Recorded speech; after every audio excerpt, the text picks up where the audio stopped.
Bienvenue sur mon podcast Au cœur des possibles. Je m'appelle Anaïs et ma vie a changé quand j'ai décidé de changer de regard sur elle et de vivre depuis l'espace du cœur. Après des années d'exploration intérieure et de voyage, je suis devenue coach et créatrice d'espaces de métamorphose. Je suis convaincue que nous grandissons beaucoup plus vite grâce au soutien du groupe. Je crois profondément en la force de la communauté sur un chemin d'éveil de conscience et d'ouverture du cœur. Ce podcast est donc offert à celles et ceux qui souhaitent, comme moi, voir la vie avec le cœur et grandir avec audace, souveraineté et prospérité. Je te propose de vivre ensemble un changement de paradigme, un changement de regard sur toi-même, un changement de regard sur la vie et un changement de regard sur la période d'ascension planétaire que nous vivons. Je te partage ici les clés qui m'inspirent pour qu'on chemine ensemble au service de l'amour et de l'émergence du paradis sur Terre.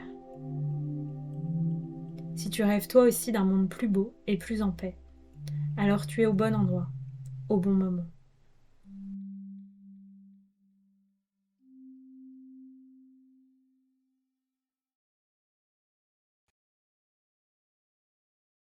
Bienvenue dans ce nouvel épisode d'Au cœur des possibles. Vous êtes dans l'intro puisque j'ai choisi de faire une intro pour l'interview que j'ai eu la chance de partager avec Léa de Travel Cowgirls. Qu'est-ce qui se passe dans cet épisode? On parle du parcours de Léa, de en fait son amour des chevaux qui la porte à créer un business multi-entreprise, multi-casquette. Comment en 5 ans elle est devenue complètement libre financièrement, prospère et prête à acheter son ranch qui est son rêve. Qu'est-ce qui l'a aidé? Qu'est-ce qu'elle a fait? J'ai choisi d'inviter Léa parce que j'ai senti que nos vibrations matchaient et vous verrez, l'interview est passionnante pour ça parce qu'on sent que voilà, il se passe quelque chose et qu'on a la même vision des choses.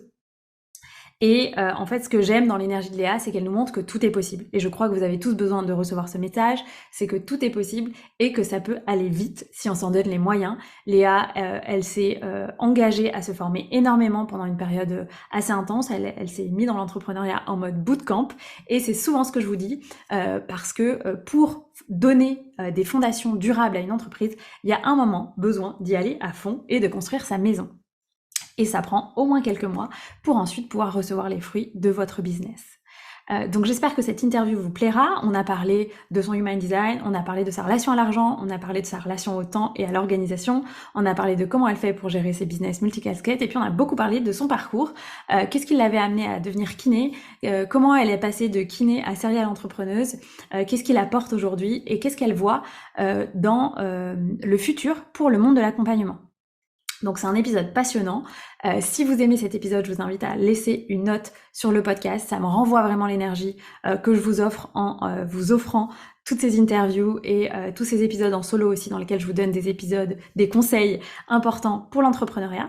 Et puis si vous arrivez par ici, notamment grâce à Léa et que vous ne me connaissez pas du tout, eh bien moi je m'appelle Anaïs, j'ai 36 ans, je suis coach business pour les entrepreneurs du bien-être et je les accompagne à lancer leur activité dans des périodes de démarrage ou de pivotage d'activité à travers mon programme signature The Shamanic Business Academy. En dehors de ce programme, je n'accompagne que les entrepreneurs plus avancés dans le cadre d'accompagnement individuel où on structure vos activités, on donne de l'impact, on fait bouger les choses en termes de mindset et d'énergétique pour tout simplement vous faire passer un nouveau niveau d'abondance, de croissance et de rentabilité financière dans votre business. J'utilise et j'accompagne principalement avec l'outil du coaching, aussi l'outil du human design, de la stratégie business, parce que c'est très important pour moi, de la stratégie marketing, la relation à l'argent et la stratégie financière, et avec le chamanisme. Et donc, je vous invite aussi à trouver les réponses dans des espaces énergétiques à travers des voyages énergétiques qu'on fait ensemble en séance. Si tout ça, ça vous parle, je vous invite à me rejoindre.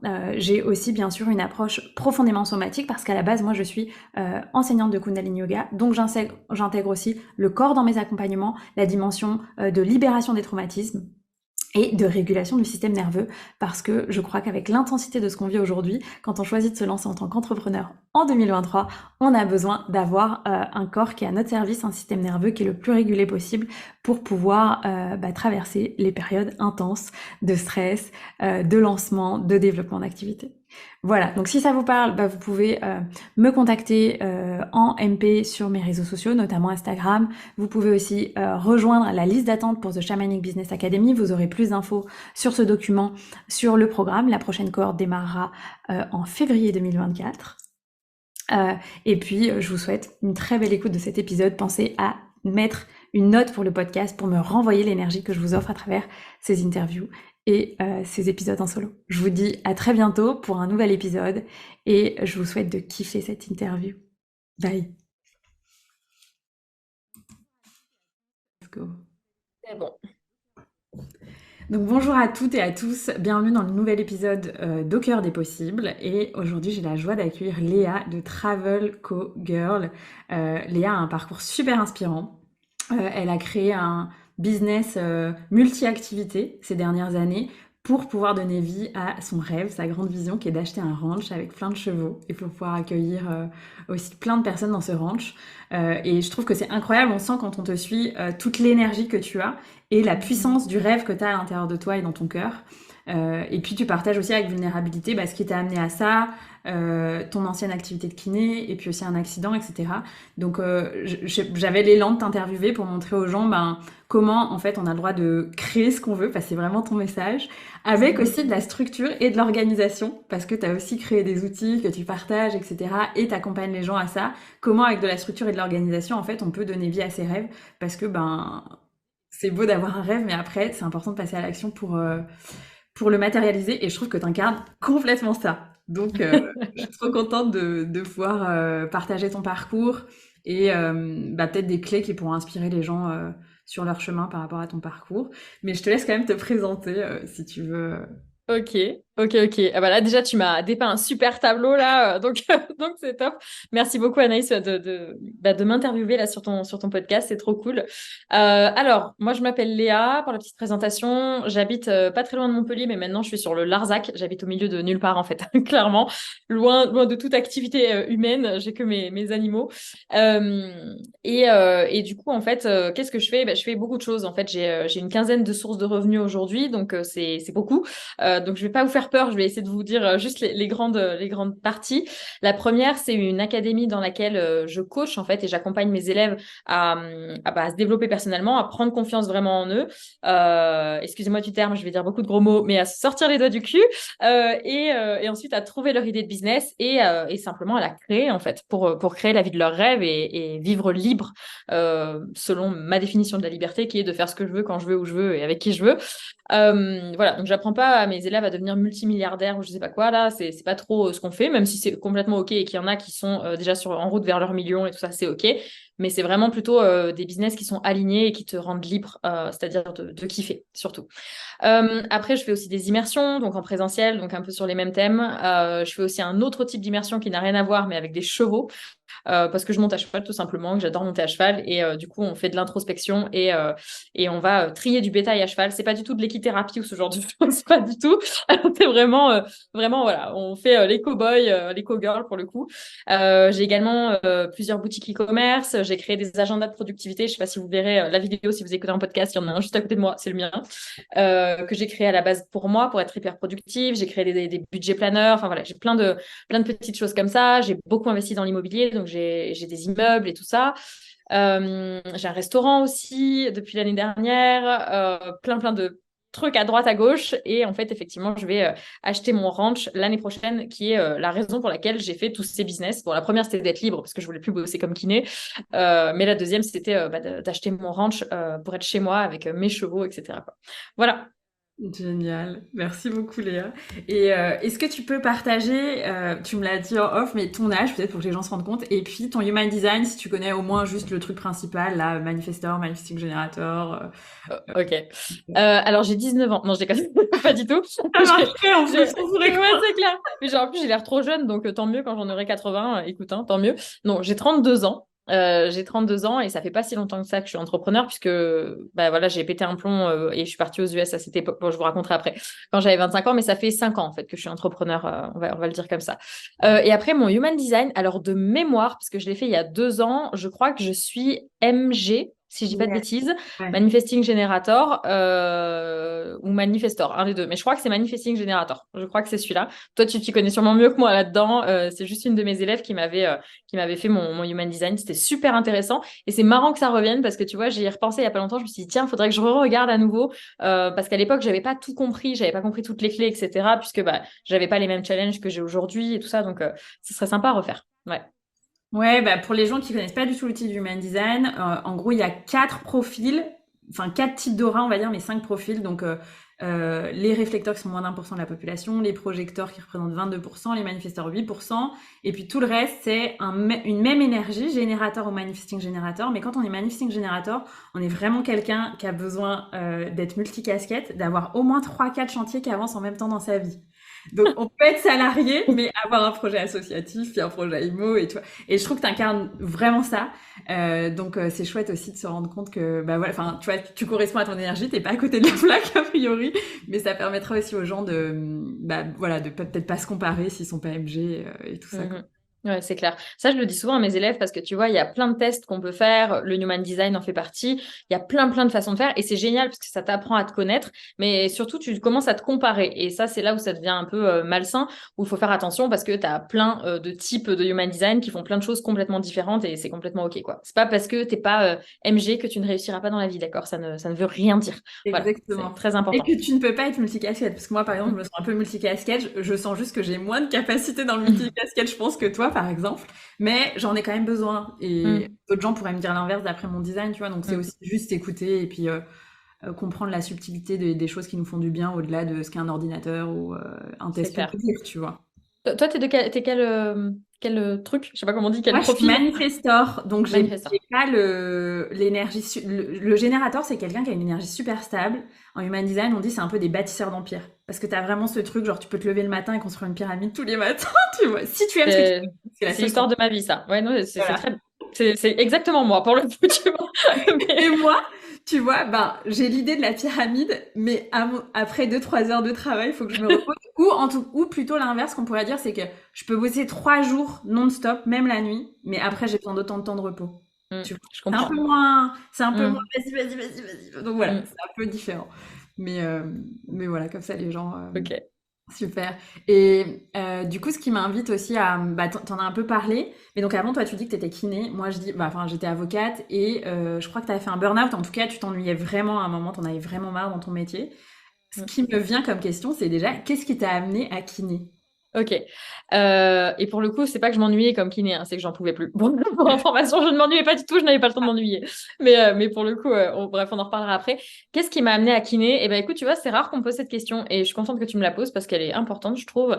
En fait, quand j'avais 14 ans, Alors, faut savoir que tous les changements de vie que j'ai eus ont été. Je me suis rendu compte il y a pas longtemps qu'il y avait les chevaux au milieu de l'histoire à chaque fois. Et je m'en suis rendu compte là, il y a peut-être un an quand j'ai fait une interview où justement on m'en redemandait les étapes comme ça et je me suis dit ouais, mais à chaque fois, il y a eu les chevaux. Bon, bref, peu importe, on s'en fout. Mais quand j'avais 14 ans, j'ai mes chevaux qui se sont échappés de leur parc parce qu'il y a un chasseur qui a coupé les fils. Bref, ils sont partis et mon cheval, en fait, s'est pris une voiture sur la route. Alors, le mec dans la voiture va bien. Mon cheval n'est pas mort sur le coup du tout. Mais du coup, il a été très, très blessé. Et en fait, les vétos voulaient tous la battre. Et à l'époque, bah, c'était il y a quand même un petit moment maintenant, puisque je vieillis, c'était il y a une vingtaine d'années, l'ostéopathie était pas trop connue. Enfin, on comprenait pas, on pensait que c'était vraiment des gourous, etc. Et encore plus l'ostéopathie équine. Alors que tout le monde aujourd'hui, quand on a un cheval, on fait venir voir l'ostéo, tu vois, mais à l'époque, c'était pas le cas. Et en fait, c'est un ostéo qui quand même a travaillé quand même le cheval, parce que bah, on voulait pas la battre, nous, on voulait trouver une solution, et qui en fait a guéri mon cheval, comme ça. Et je me rappelle des mains qu'il lui a posées sur le dos et le cheval qui a poussé un soupir de soulagement et qui a plus boité après, parce qu'il boitait très bas. Il avait quand même mangé une Twingo à 70 km/h, tu vois. Et en fait, à partir de là, et ben, le cheval boite plus et moi, je me dis, OK, c'est ça que je veux faire. J'avais 14 ans, j'ai dit, moi, je veux faire ça. Voilà, ça a l'air. Tu soulages les chevaux et en plus, du coup, tu es payé pour ça. C'est magnifique quand même. J'aurais pu le faire gratuitement, entre guillemets. Et du coup, en me renseignant à droite, à gauche, je m'aperçois qu'en fait, bah, ostéopathe et quinte est beaucoup sur la route et que c'est difficile de trouver de la clientèle à cette époque. Donc, je me dis, ben, je vais faire kiné humain. Comme ça, je suis sûre d'avoir du monde. Tu vois, il y avait toujours ce truc de sécurité de, OK, comment stabiliser le truc avant de faire des folies. Je vais faire kiné d'abord. Ensuite, je ferai ostéo humain ou ostéo-équin, mais ce sera ce qu'on appelle un side business, entre guillemets, le temps que je développe ça tranquillement pour avoir la sécurité bien ancrée de base. Voilà. C'est comme ça que je suis devenue kiné. Magnifique. Et alors du coup, enfin, comment est née ta relation avec les chevaux? Parce que ça a l'air d'être vraiment le fil rouge de ta vie, quoi. Eh ben, on sait pas. En fait, on sait vraiment pas. Là, il y a quelques temps, on en parlait. Je pense que c'était dans l'ADN parce qu'en fait, mon arrière-grand-père était gaucho, c'est-à-dire les cow-boys argentins. Donc, les cow-boys vraiment en Amérique du Sud. Il était gaucho là-bas. Il avait fui la guerre en Espagne et il était parti dresser des chevaux là-bas pendant son adolescence et tout ça. Et c'est le seul de la famille qui a été dans le milieu des chevaux que je n'ai jamais connu d'ailleurs. Je ne l'ai jamais connu. Et ces histoires-là, j'ai pas pu les entendre à l'âge où je commençais à m'intéresser aux chevaux, puisqu'en fait, j'ai dit dada avant de dire maman, et c'est une histoire vraie. Je ne sais pas pourquoi, d'accord? Je n'ai aucune idée de pourquoi, mais voilà. Et on avait des chevaux à côté dans le champ quand j'étais petite et tout ça. Et en fait, à partir de 5 ans, j'ai saoulé ma mère, parce qu'on ne pouvait pas y aller avant 5 ans, tu vois. Pour monter à cheval, j'ai saoulé ma mère, et à 5 ans, elle m'a enfin mis sur un poney, et ben, ça ne s'est jamais arrêté. J'en ai 32 et je suis toujours à cheval, quoi. Tu vois, donc on ne sait pas d'où ça vient. Ok. Voilà. Waouh. Et Mm. toi, qu'est-ce que tu ressens du coup quand tu es avec eux? Le bonheur absolu, tu vois, c'est genre le... Je sais pas comment dire, quand je suis à cheval, en fait, c'est vraiment à cheval ou à côté d'un cheval, pas forcément dessus, tu vois. Je suis dans un autre monde, enfin, j'ai l'impression d'être vraiment dans l'instant présent. C'est vraiment ce qui me raccorde, tu vois, à l'instant présent. Et je pense que c'est vraiment une des raisons pour lesquelles j'ai été capable d'avoir autant de charge mentale ces dernières années, de monter tout ça, de créer tous ces business et tout ça. Parce que bon, j'ai quand même une équipe et tout, enfin bon, il y a quand même beaucoup de choses. En gardant vraiment les pieds sur terre, c'est que ça me rappelle vraiment à la terre tout le temps. Et ouais, je vois pas le temps passer en fait. Tu sais, ces activités que quand tu regardes pas l'heure, tu kiffes, t'es juste là et tu te demandes même pas si tu kiffes parce qu'en fait tu kiffes. Enfin, tu vois, il y a même pas, le cerveau s'éteint et je redeviens cette gamine de 8 ans ou 12 ans, tu vois, sur son poney. Je pense que j'ai vraiment deux personnalités. Mon assistante, ça l'a fait trop marrer, mais j'ai vraiment deux personnalités. T'as la Léa, businesswoman, machine de guerre, bam, bam, bam, bam, tu vois. Et puis ensuite, t'as Léa sur son poney. Et alors là, il n'y a plus personne.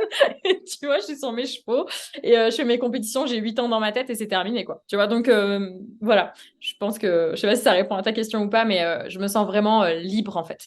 Mm. Vraiment libre. Voilà. Ouais, ouais, et puis bah, moi je me sens très connectée au chamanisme, etc., mais que je pratique un peu à ma façon, je me sens pas initiée au Mmh. chaman ou quoi que ce soit. Et bah, dans les enseignements chamaniques, en général, le cheval, c'est vraiment ça, c'est l'incarnation de la liberté, de la force de vie aussi, tu Ah vois, de la ouais? vitalité, de Ok. l'énergie sexuelle, de vraiment ce truc de feu, en fait, aussi, tu vois, qui te Mmh. correspond aussi, tu vois. Quelqu'un qui va assez vite, qui a beaucoup d'énergie. Mmh. Ouais, Euh, ouais. ouais. Et qui se fait pas, tu vois, il y a pas longtemps, il y a un de mes amis qui m'avait dit, en fait, toi, t'es vraiment comme un cheval, c'est-à-dire comme un poulain, tu vois, sauvage, où on essaye de te faire prendre une direction et quand t'as envie, tu vas, tu vois. Mais c'est vraiment, ouais, j'ai un peu cette énergie-là, c'est vrai. Je savais pas pour l'histoire de chaman et tout, je savais pas, tu vois, mais je sais que le cheval, c'est un animal très puissant de liberté pour le coup. Mm. Exact. C'est vrai. Yes. Ouais, ouais. Génial. Waouh. Bon, merci. Ça fait quelque chose de, je trouve, de vraiment, enfin, personnel, tu vois, que tu partages d'intime, en fait, de ce que tu ressens, toi, quand tu es dans ta passion, en fait. Donc, c'est chouette. Mm. Bah, avec plaisir, avec plaisir. Excuse-moi, j'ai une mouche qui me saute dessus.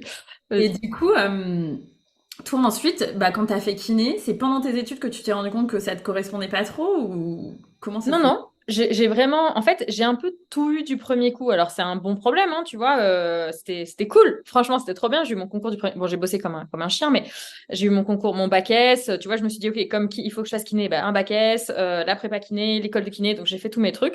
Et franchement, ça se passait bien. J'aimais bien. Je vais pas dire que j'étais passionnée. Et je me rappelle m'être comparée à d'autres élèves qui, par exemple, leurs livres de chevet, c'était des livres de kiné. Ils étaient passionnés, tu vois, par l'anatomie humaine et tout. Moi, j'étais en mode, ouais, bah, moi, je fais ce qu'il faut, j'aime bien, tu vois, c'est cool, mais après, je suis pas non plus, j'en rêve pas la nuit, quoi, tu vois. Mais ça me paraissait logique enfin, je me suis pas vraiment posé de questions, tu vois, c'est un peu ce que font 99% des gens, et dont je faisais partie, c'est que je me suis pas posé de questions. Moi, on m'a dit, il faut faire des études, trouver un boulot, ok, bah, je fais des études, kiné, c'est cool, bah, vas-y, je vais faire kiné. Enfin, tu vois, vraiment, ça s'est fait comme ça, Et en fait, j'ai commencé à bosser et ça allait. Et en fait, c'est au bout de 3 ans, gros burn-out. Alors pour le coup, je m'ennuyais pas. C'est juste qu'en fait, je me suis rendu compte que c'est pas du tout ce qu'il fallait que je fasse, quoi. Mais vraiment, et c'est assez douloureux parce qu'en fait, tout a été tellement certain et sûr, tu vois. Depuis que tu as 14 ans et là, d'un coup, tu en as 24, 25 et tu dis, putain, les 10 années qui viennent de passer, j'ai tout fait pour être kiné. Alors qu'en fait, c'est pas du tout ce que je veux faire, mais je le savais pas.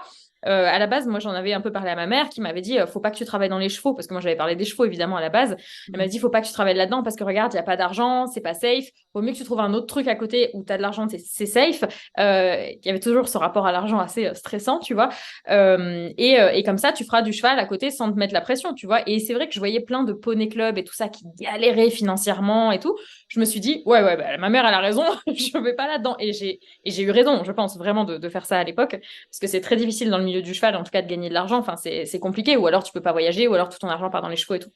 Et donc, je suis devenue kiné, et au bout de 3 ans, ben, alors, il y a eu plusieurs trucs en même temps, donc ça n'a pas aidé. Je me suis fait larguer. Alors, 5 fois par le même mec, hein. En passant, s'il passe par là, merci, merci si jamais tu passes par là. Bon, bref, donc je me suis fait larguer.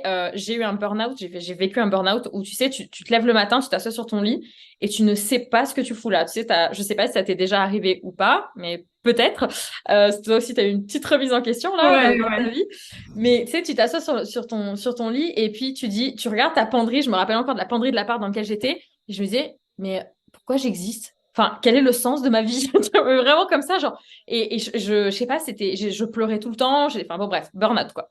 Et en même temps, sinon ça ne suffisait pas, le gros élément déclencheur, ça n'a même pas été que le burn-out, ça a été l'accident que j'ai eu, parce que j'ai eu un accident avec un de mes chevaux, encore changement de vie. Allez, une de mes juments qui m'a jeté dans un mur, en fait, clairement. Vraiment jeté dans un mur, pour le coup.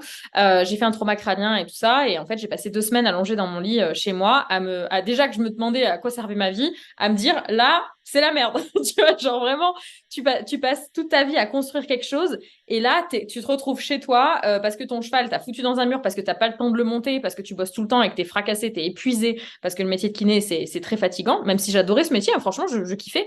Euh, et du coup, qu'est-ce que tu fous là? Enfin, vraiment, il y a un problème. Tu es en train de bosser pour te payer une voiture qui te sert à aller bosser. Enfin, attends, waouh, qu'est-ce que je suis en train de faire là? Il y a un truc qui va pas. Et donc, grâce à cet accident, j'ai remis ma vie en question parce que je pouvais pas me lever de mon lit. En plus, j'avais une double sciatique paralysante. Genre en mode, t'es là et tu bouges plus et tu peux rien faire, tu vois, pendant 2 semaines. Et à l'époque, en plus, comme j'avais un trauma crânien, j'avais une bosse. On la voit plus trop là, mais j'avais une énorme bosse sur le front. J'avais mal à la tête, des migraines énormes, donc je pouvais pas lire, je pouvais pas écouter la musique, je pouvais pas regarder la télé. Enfin, c'est long 2 semaines. Je vous jure, c'est long quand la vie s'arrête en 2 secondes. Et du coup, en fait, je me suis dit, bon, qu'est-ce que je veux faire de ma vie? Moi, je veux monter à cheval. Ok, comment je peux monter à cheval toute la journée? En bossant dans ce milieu, mais bon, en France, ça me dit pas du tout. Où est-ce que je rêve d'aller? Aux US, vas-y, go. Et en fait, du coup, quelques mois après, je plaquais tout. Alors, j'ai vendu mon cheval de l'époque, vendu ma voiture, lâché mon taf, rendu mon appart et tout ça. Et je me suis barrée en fait aux US. Pendant 2 ans, ça a duré. Je suis allée dresser les chevaux dans les ranchs là-bas. Voilà. Waouh! Ah ouais, il y a quand même eu un combo de choses en même temps. Ouais. Mais c'est hyper intéressant ce que tu partages. Déjà, moi, il y a peu de gens qui le savent, mais j'avais lu une statistique sur les burn-out comme je crois que c'est entre 70 et 80% des burn-out sont précédés d'une rupture relationnelle, souvent amoureuse ou un décès brutal. Ah, je savais Et pas. ça fragilise en fait, je pense, le système nerveux. C'est un choc, un trauma, tu vois. Et Hmm. du coup, souvent par réponse traumatique, moi en tout cas, c'est ce que j'ai fait. Tu te réfugies un peu dans le travail, même si c'est Hmm. inconscient. Et puis à un moment, ça dit stop, quoi. Ah, c'est clair. Hmm. Donc ouais, et ça, du coup, l'appel d'aller aux États-Unis, c'est une image ou enfin, tu t'es dit parce que tu connaissais des gens qui avaient fait ça. Non, pas particulièrement, je crois pas à l'époque. Je crois que j'avais une copine, je te dis une connerie, je crois que j'avais une copine qui l'avait fait, mais bon, au moment où elle l'avait fait, ça m'avait pas parlé particulièrement, tu vois, parce que j'étais pas encore en burn-out à cette époque-là. Ouais, si, j'avais une pote de l'époque qui l'avait fait, mais qui était partie dans un autre état, puis faire une autre discipline, enfin, pas du tout de la même façon que moi. Et en fait, je me suis juste dit, il faut que j'y aille. En fait, depuis que je suis petite, je suis attirée vraiment par exemple, mon film préféré, c'est L'homme qui murmure à l'oreille des chevaux, tu vois. Enfin, je suis attirée par les US, par l'Amérique du Nord, les chevaux, les grands espaces. Là-bas, il y a un truc qui m'attire qui est au-delà de la compréhension. Je sais pas, tu vois, qui est. Alors, surtout, tu me parles de chamanisme et tout, il y a sûrement des trucs perchés là-dedans, j'en sais rien. Mais en tout cas, je suis vraiment attirée par ces trucs-là depuis que je suis petite. Je me rappelle, je découpais dans des magazines des photos de caribous et tout. Je me faisais mes petits vision boards. Alors, j'avais 12 ans, hein, tu vois, mais des vision boards et tout, de waouh, c'est trop beau, trop stylé. Et du coup, je me dis, bah allez, je vais aller vivre mon truc. Et en plus, je parlais pas anglais quand j'ai voulu faire ça. J'avais que l'anglais du lycée que j'avais pris en deuxième langue. Enfin, tu vois, j'étais vraiment une bille. Et je me dis, bah c'est pas grave, j'y vais. Et donc là, en fait, j'ai commencé à chercher des associations. Enfin, franchement, j'ai fait à l'arrache complet. Et j'ai contacté une soixantaine de ranchs. Alors avec un anglais de Google Traduction parce que c'était copier-coller Google Traduction. Léa qui n'a pas peur, tu vois, vraiment, j'ai relu. En plus, la dernière fois, je suis retombée dessus, je me suis dit, mais tu m'étonnes qu'il y a personne qui a répondu, mais meuf, mais ça, ton message, il veut rien dire. Bon, bref, j'ai envoyé ce message à plus de 60 ranchs. Sur les 60, il y en a deux ou trois qui m'ont répondu, et il y en a un seul qui était positif, et je suis partie. Et comme quoi, d'ailleurs, les amis, même dans l'entrepreneuriat, c'est le même style, hein. C'est que même si je sais pas, c'est pas en envoyant 3 messages que tu vas changer ta vie, tu vois, c'est vraiment en envoyant 100 messages. Et j'en ai envoyé 60 en mode, je m'arrête pas tant que j'ai pas une réponse, en fait. Et donc, j'ai bourriné comme ça. Euh, et puis du coup, ouais, bah, je suis partie en fait, tout simplement. Je suis partie dans le Dakota du Sud, dans un ranch chez un gars qui est un de mes potes aujourd'hui, qui d'ailleurs j'étais encore chez lui en avril, là et maintenant il est dans le Wyoming. Et puis bah voilà, je me suis baladée un petit peu partout. Alors juste un petit spoiler alert, ou je sais pas comment on le dit, mais s'il vous plaît, ne me demandez pas mes contacts aux États-Unis. Je suis désolée, je ne les donne plus parce qu'ils se font harceler de gens qui veulent aller là-bas. Donc je suis désolée, je ne les donne pas. Mais je suis sûre que vous trouverez sur Google si jamais vous voulez y aller. Et voilà. Et donc, j'ai fait ça. Après, j'ai fait une petite pause. Je suis allée en Nouvelle-Zélande. Enfin, je suis partie des US en Nouvelle-Zélande parce qu'il y avait l'histoire de visa, tout ça, machin. Je suis revenue. Enfin, j'ai bossé dans les ranchs là-bas aussi, sur l'île du Nord là, de Nouvelle-Zélande. Et ensuite, j'ai rebossé à la frontière du Texas en Oklahoma chez un autre entraîneur, voilà, dans les chevaux. Un cow-boy aussi. Voilà. Trop cool. Ce qui est intéressant, c'est que on sent que tu étais quand même super autonome, tu avais confiance. Enfin, tu as ce truc d'être OK, déterminé, je me donne tous les moyens pour que ça Mm. fonctionne. Et je pense que ça fait partie des qualités qui sont nécessaires, tu vois, quand on est entrepreneur, de en effet y aller, Ouais. se donner tous les moyens, avoir confiance et suivre l'appel aussi. Ça, c'est super courageux, hein, parce que quand Mm. on doit tout laisser, quand tu as vendu tout ce que tu as vendu et partir alors que tu parlais pas très bien anglais, c'est quand même super courageux, beaucoup d'audace. Bah écoute, je sais pas si c'était en y repensant, plus j'y repense, plus je me dis, est-ce que c'était du courage ou c'est que j'avais un QI d'huître à cette époque? Je pense qu'il y avait de ça aussi, tu vois. Enfin, franchement, je pense qu'il y avait ce truc de euh, oh ben naïveté totale. Oui, je vais aller dans un ranch, genre je ne parle pas anglais, c'est pas grave. En fait, il y avait tellement de souffrance que Oui. de toute façon, tout ce que j'allais trouver ne pouvait pas être pire. Tu vois, entre bah voilà, au niveau du cheval, ça va pas parce que ton cheval t'a envoyé dans un mur. Au niveau du boulot, ça va pas, t'es en burn-out. Au niveau sentimental, c'est la cata. Enfin, il y a rien qui va. Au bout d'un moment, bah de toute façon, ça pouvait pas être pire. Donc, je pense que ça a été aussi une fuite, clairement. Et tant mieux, tu vois, tant mieux que j'ai fui comme ça, mais ça a été aussi une fuite. Donc, il y a peut-être du courage, mais c'était aussi de la peur de devoir vivre une vie qui me correspond pas pour les 50 prochaines années, quoi. Vraiment beaucoup, Ouais. je pense. Si vous Ouais. nous écoutez et que vous vivez ce type de période, vous pouvez sortir du fond de la piscine, comme Léa a fait. C'est clair. C'est vraiment ça. Mais je te remercie aussi pour l'anecdote de la penderie, parce qu'en fait, j'ai la même. Je me souviens d'un matin où je me suis réveillée. C'est le moment où tu dois t'habiller. Et j'étais là, mais en fait, pourquoi je m'habille? Et puis pourquoi je vais là-bas? Horrible. Parce que ça n'a pas de sens ce que je fais là-bas. Donc du coup, qu'est-ce que je fais? Ça a quoi comme sens de se Mm. lever de son lit? Ouais, ouais, c'est terrible, hein. Et cette sensation de vide extrême, je trouve que c'est la pire sensation que j'ai eue. Après, j'ai eu plein d'accidents, j'ai eu plein de trucs. Enfin, moi, il m'arrive un million de trucs. Bon, c'est normal avec la vie que je mène, mais vraiment, la pire douleur que j'ai jamais ressentie, c'est même pas une douleur physique, c'est cette sensation de vide, de qu'est-ce que je fais là en fait? Qu'est-ce que je fous sur Terre en fait? Enfin, mais pourquoi je suis là? Enfin, vraiment, s'il y a des gens qui nous écoutent et qui ont déjà ressenti ça, je vous comprends, on vous comprend à 10 000% et courage. Ça va se finir, par contre, il va falloir passer à l'action, les gars. C'est tout. Mais ça va se finir, ça va aller. Ouais, je pense que c'est très très important. Moi, je pense que je te rejoins. Ce truc de vide et de pas trouver le sens. Mm. Au moins un sens qui fait sens pour nous. Il y a des gens, c'est juste être parent ou bosser dans une asso, ou tu vois, c'est pas forcément leur métier, mais quelque chose qui donne du sens au fait à sa présence sur Terre. Et du coup, Mm. toi, d'une certaine façon, c'est ce que tu accompagnes aujourd'hui en tant que coach dans ton programme pour les gens qui cherchent à se créer une vie sur mesure et libre. Ouais, exactement. Tu aurais pu écrire la page de vente, c'est exactement ça. Mais oui, pour le coup, c'est ce qu'on fait en fait, parce que moi, je me suis beaucoup cherchée. Puis même après, quand je suis rentrée des US, je suis pas devenue coach tout de suite. J'ai fait plein de trucs. Enfin voilà. Et du coup, je cherchais vraiment le truc, tu vois, le canal dans lequel pouvoir mettre toute mon énergie qui me rendrait libre, que ce soit en faisant de l'argent, que ce soit en faisant pas de l'argent, peu importe, mais le truc qui allait me rendre libre. Et aujourd'hui, c'est ce que je fais dans l'académie, c'est qu'il y a toute la partie mindset, vraiment pure et dure de OK, comment on passe de la victime à la leader, tu vois, parce que franchement, avant, c'était une cata. J'étais hyper négative. Franchement, les gens qui me connaissent depuis longtemps le savent, mais mes élèves, ils me disent, c'est pas possible, meuf, t'étais pas comme ça. Si, je t'assure, vraiment, je t'assure. La meuf qui râlait tout le temps, enfin bon, c'était terrible, même si je râle encore aujourd'hui, mais moins quand même. Et donc, je leur apprends vraiment à switcher, tu vois, à switcher de oh là là, j'aime pas ma vie, ça va pas, etc. à putain, je prends le truc en main et je suis responsable de tout ce qui m'arrive. À partir de maintenant, tout va changer.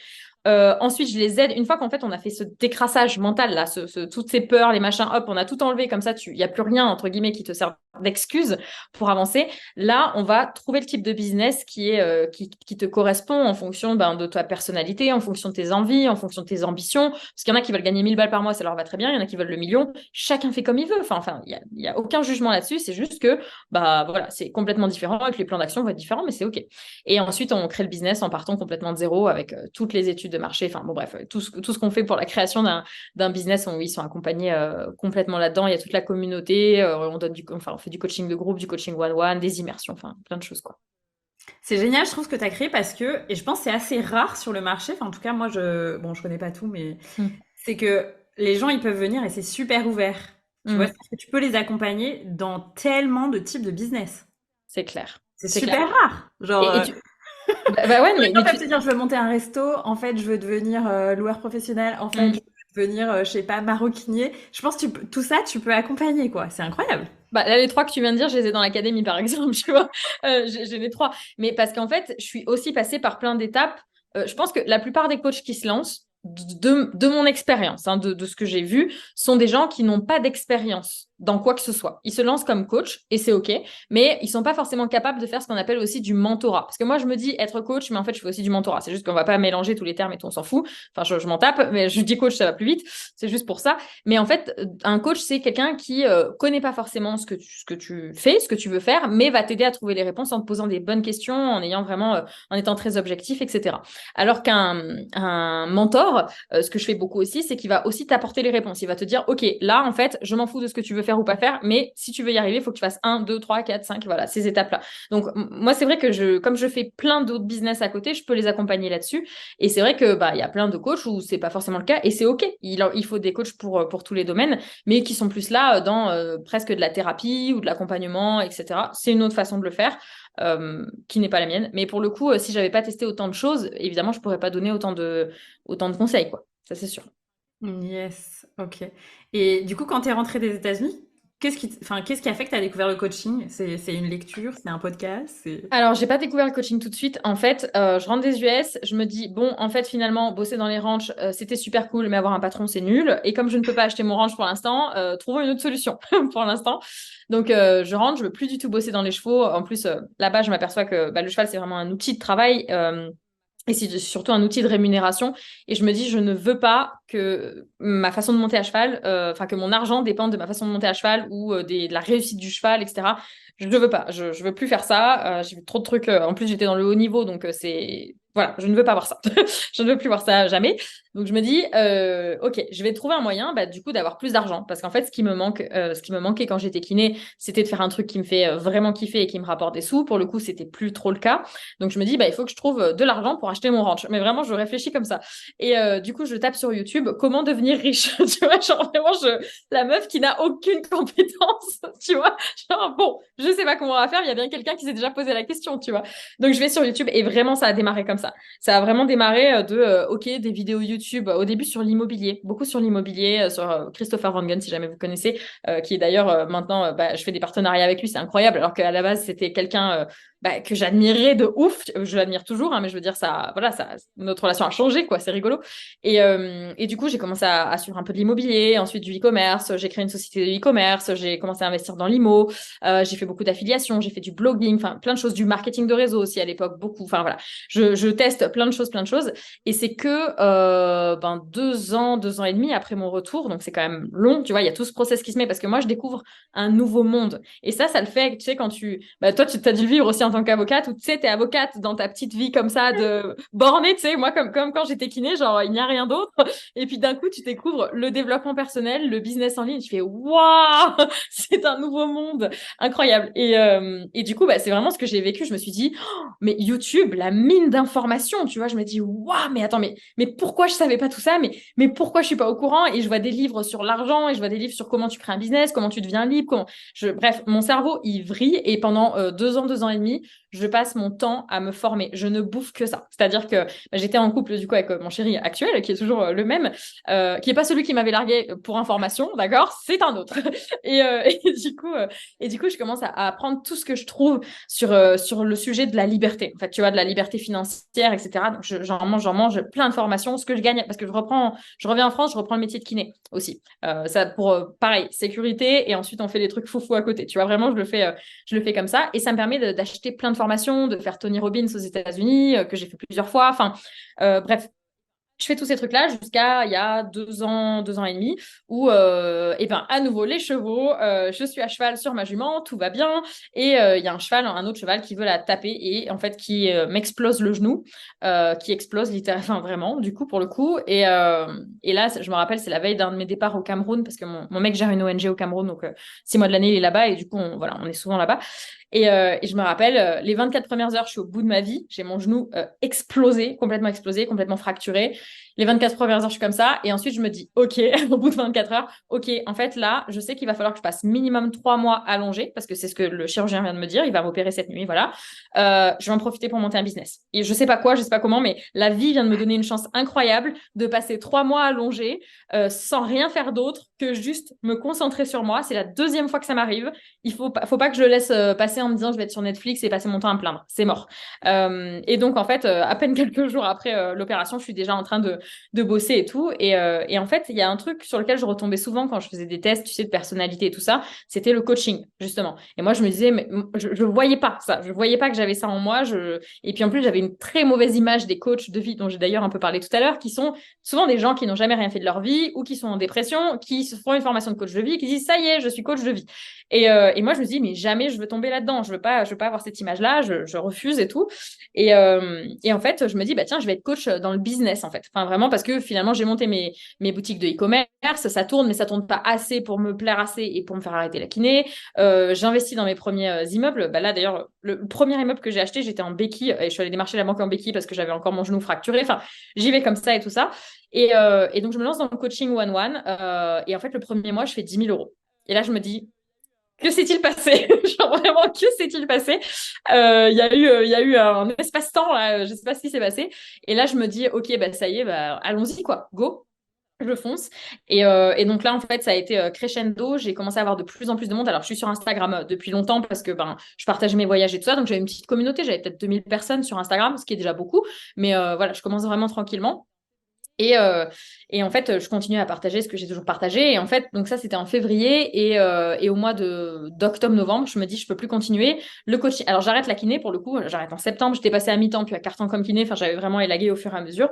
Et en octobre, je me dis, là, c'est plus possible. J'ai trop de monde en coaching. Et je faisais que du one-one en plus.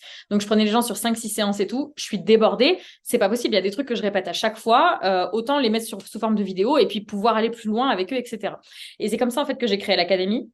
Ensuite, où il y a vraiment toute la partie que je pouvais pas faire quand j'étais en coaching one-one, c'est-à-dire la partie vraiment communauté, où je les mets en communauté, ils parlent énormément entre eux, ils viennent sur les immersions, et en même temps, je continue à faire du one-one avec eux, mais beaucoup moins du coup, et j'ai automatisé toute la partie que de toute façon, je répétais à tout le monde parce que c'était des bases dans le business ou dans le mindset, tu vois, avec plein d'exercices et tout ça.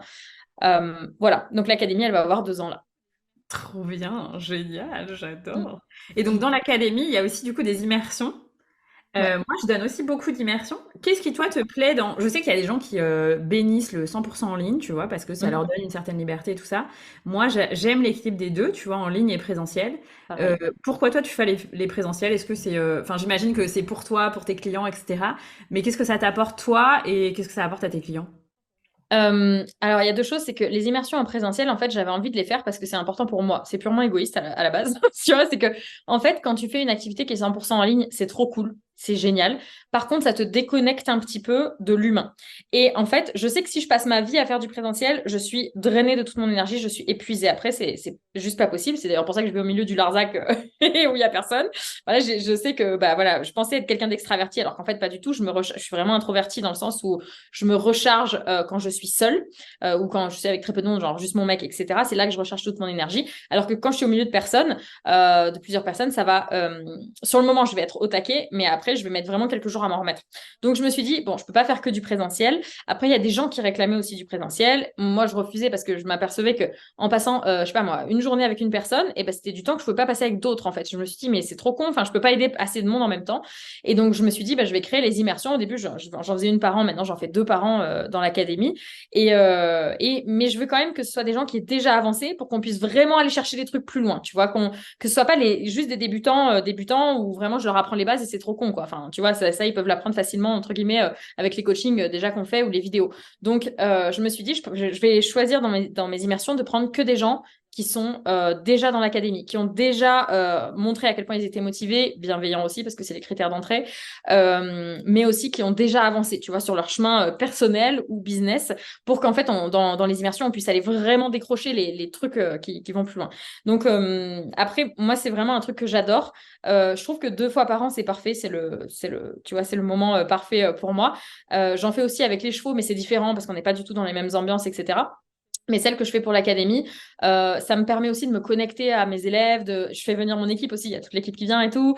Et ça permet aux gens de se connecter entre eux. Et moi, ça me permet aussi de voir leur avancée. Parce que en ligne, en fait, ce qui est terrible dans le milieu du coaching, c'est que quand quelqu'un a besoin de toi, un de tes élèves a besoin de toi, bah, tu vas être tout le temps avec lui, etc. Et une fois qu'il est lancé, bah, si ça marche pour lui, comme il n'a pas besoin de toi, il va pas forcément revenir te le dire. Et c'est complètement OK. Après, j'en ai évidemment qui me le disent, mais j'en ai plein où, tu vois, par exemple, là, il y a 2, 3 mois, je fais un séminaire, je donne un séminaire et je rencontre une de mes élèves. Je m'aperçois que c'est elle qui organise le séminaire. Je dis énorme, enfin trop fort. Et en fait, elle me dit que bah, elle est passée de 0 à 140 000 € cette année, machin. Et je ne suis pas au courant, tu vois. Et je suis en mode putain, ça me rend ouf, tu vois, de les voir. Alors c'est clairement l'ego, hein, mais de les avoir vus. Se lancer, galérer et tout. Donc moi, je suis là dans cette phase-là. Et après, quand ils sont lancés, bah, comme ils n'ont plus besoin de maman, entre guillemets, tu vois, bah, ils sont plus là. Donc les immersions, ça me permet aussi de voir toutes les avancées des élèves et ça me fait du bien, quoi. Ça me fait vraiment du bien. Voilà. Donc, je sais pas si c'est un peu long comme réponse, mais Non, non, mais voilà. c'est génial. C'est super vrai ce que tu dis. Moi, les entrepreneurs que j'accompagne, je leur dis, restez en contact avec vos clients. Puis même, je leur dis, quand on commence, je leur dis, en général, les résultats de l'accompagnement, vous les verrez vraiment dans 1 an, dans 12 mois. Vous C'est pourrez faire clair. un vrai bilan. Mm, Parce que en fait, il y a besoin de tout ça pour intégrer, passer à l'action, et puis que les fruits du passage à l'action arrivent et tout. mm. Et donc ouais, je trouve ça génial. Et moi, du coup, maintenant, je me suis notée dans mon agenda de soit envoyer un petit questionnaire ou un petit message, tu vois, 1 an après, Mm, pour voir vraiment, bah, il s'est passé quoi dans la vie de la personne, tu vois, c'est clair, bien parce que sûr. c'est ça, c'est enfin, les accompagnements transformationnels, Mm. ça demande du temps, quoi. Et donc, Ouais. C'est clair, c'est clair. Et puis tu vois, ce qui est cool, c'est que sur les immersions, j'ai des gens qui viennent une fois, puis j'ai des gens qui viennent plusieurs fois. Enfin, vu qu'on fait toujours des trucs différents et tout ça. Et tu vois l'évolution, tu vois le caractère. Ce qui me choque encore, là, c'est une de mes élèves il y a pas longtemps, bon, je dirais pas qui c'est, mais qui ça fait combien? Ça fait 2 ans, elle était dans mes coachings one-one. Ensuite, elle a intégré l'académie parce qu'elle voulait vraiment continuer et tout ça. Et là, je vois les trucs qu'elle fait, je me dis, c'est pas possible, ce n'est plus la même personne. Parce que, bah, il y a eu 2 ans qui sont passés, tu vois. Mais c'est vraiment le caractère a changé, quoi. La personne a changé, elle s'est vraiment épanouie et tout. Et nous, on fait des tournages. Tu sais, en fait, j'organise des tournages où je prends plusieurs élèves, hop, j'ai mon vidéaste qui est là, je les interviewe et tout. Et je découvre plein de trucs pendant les immersions, les interviews comme ça. C'est trop passionnant. Ouais, j'adore. C'est clair, c'est trop cool. génial, trop Mm. cool. Ouais, je pense que c'est un super équilibre les deux, un peu de en ligne et un peu de. Et du coup, ça m'amène vers la question où comment tu fais pour gérer bah, à la fois l'académie, les différents lancements de l'académie, l'immobilier, le projet du ranch, tes autres business, le restaurant, tout ça. C'est quoi tes tips? Alors, bah, je sais que tu as l'agenda de productivité Ouais. et Concrètement, comment tu fais? Est-ce que tu as, genre, moi je sais que je fais beaucoup ça, une journée un peu par chantier dans mon business, tu vois, une Ah, je journée peux pas com, faire une ça. journée. Bon, ouais, je sais que tu fais Ouais. ça. Donc, enfin, comment toi tu t'organises pour peut-être les gens ils testent, ils aient des outils, peut-être Ok. que ça sera co-manifesting generator et que c'est pas adapté au projecteur, mais on verra, les gens testeront. Alors, je pense qu'en fait, c'est en fait plutôt qu'une organisation particulière, c'est un mindset que j'ai vis-à-vis de tout ce que j'ai à faire. C'est plutôt ça, parce qu'en fait, j'ai des périodes où je vais avoir un type d'organisation. C'est-à-dire que par exemple, sur l'année dernière, je travaille pas du tout comme cette année, par exemple. Enfin, tout est très différent. Mais en gros, on va le faire, on va dire en gros. Si vous voulez vraiment des tips organisationnels, le premier, c'est de vous faire une frise sur l'année. Moi, je me fais une frise sur l'année, c'est-à-dire une flèche avec les mois. Tu vois, je le fais sur papier, hein. Moi, je suis pas de la team Excel, digital, machin, même si on croirait. Pas du tout. J'ai 50 millions de carnets. D'ailleurs, c'est des carnets Harry Potter pour information. J'adore les carnets Harry Potter, on s'en fout. Bon, bref, et tu vois, j'en ai un juste là. Et du coup, je vais me faire une frise où je vais mettre d'abord toutes les choses importantes de mon année. Alors maintenant, je fais passer le perso en premier, mais avant, c'était le business. On va dire que vous démarrez, donc que c'est un peu le business principalement qu'il faut mettre. Ben, je vais mettre mes gros lancements, par exemple, où est-ce qu'ils vont être dans l'année, etc. Parce que je sais que j'utilise beaucoup la loi de Pareto, qui est que 20% de tes actions donnent 80% des résultats et 80% de tes actions donnent 20% des résultats. Je vous la fais vite fait, mais je vous conseille d'aller taper loi de Pareto sur Internet et de comprendre comment ça marche. Donc, en fait, je me demande, OK, quelles sont les actions les plus petites, mais qui me rapportent le plus de résultats? Et ben, c'est les lancements, par exemple, de l'académie, concernant l'entreprise de coaching, hein, parce qu'il y a tout le reste. Mais du coup, dans l'entreprise de coaching, c'est ça. Donc, c'est comme c'est les choses qui me rapportent le plus de résultats avec le moins d'efforts, bah, clairement, je vais les mettre en priorité. Et puis après, bah, je vais mettre, par exemple, là, je sais que j'ai de la place, je vais avoir 2, 3 mois où il se passe rien. Bah tiens, je vais mettre, je sais pas moi, un lancement sur l'immobilier, sur les formations immobilières. Je vais parler de l'agenda de productivité à telle période parce qu'il y a Noël. Enfin voilà, je vais vraiment le faire comme ça sur la partie lancement. Et ensuite, si on était il y a 2 ans, et ben ensuite je mets mes voyages dans les trous, entre guillemets, tu vois, etc. Si maintenant on pense à aujourd'hui, je l'ai fait différemment, c'est-à-dire qu'en priorité, il y a mon ranch qui arrive et donc je fais des études agricoles en parallèle. J'ai à peu près 20 heures par semaine, ce qui est monstrueux quand tu as des business et tout à côté, et que tu as 32 ans et que tu n'as plus du tout l'habitude d'avoir des profs qui te parlent mal d'ailleurs. Mais bon, passons là-dessus. J'ai eu une petite accrochage il y a quelques jours, bref.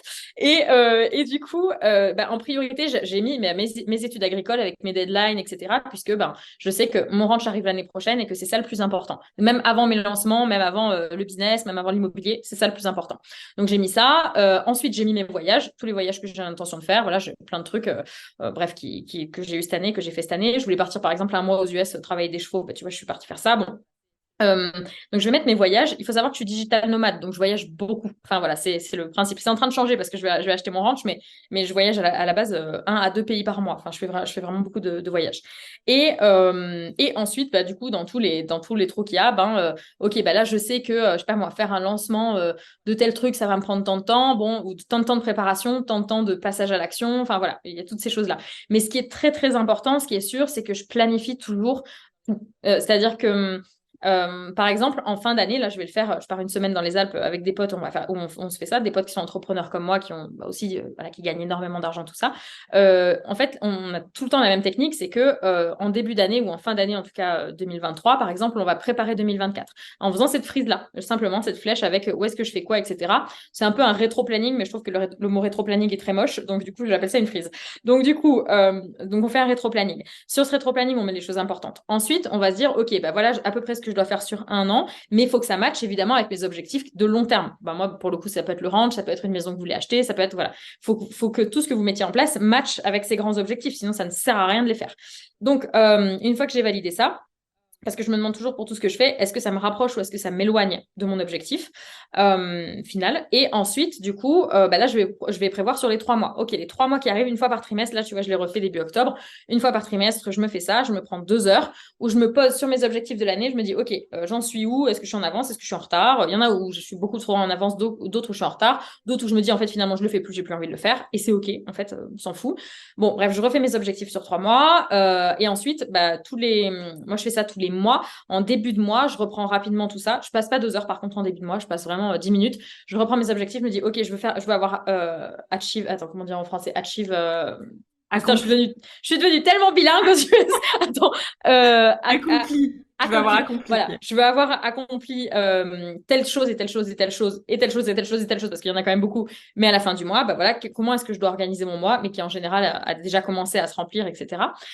Et ensuite, du coup, je fais ça tous les dimanches soirs. Tous les dimanches soirs, je regarde ma semaine. Ok, mais ça me prend 3 minutes.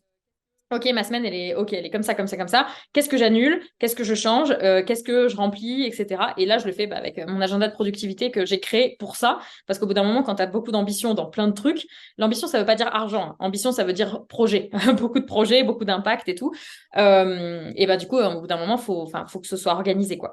Et après, en fait, ce que je fais sur une journée, par exemple, enfin, sur une journée, bon, là, je te prends année, mois, machin, mais ce que je fais sur une journée type, hop, je vais me prendre mon agenda, par exemple là, c'est que je vais avoir mes tâches importantes qui sont liées à mes objectifs long terme. Donc, par exemple, le ranch. En ce moment, je bosse à fond sur mon corps, par exemple, tu vois, sur le coaching sportif et tout ça. Donc, ça, c'est les objectifs que j'ai à long terme. Il faut que chaque jour, j'ai au moins une pensée ou une action qui soit liée à ça, quoi. Sinon, ça ne sert à rien. Même s'il y a des jours où je fais rien du tout et c'est complètement OK. Ensuite, comment est-ce que j'ai progressé là-dessus? Mon agenda, évidemment, de la journée.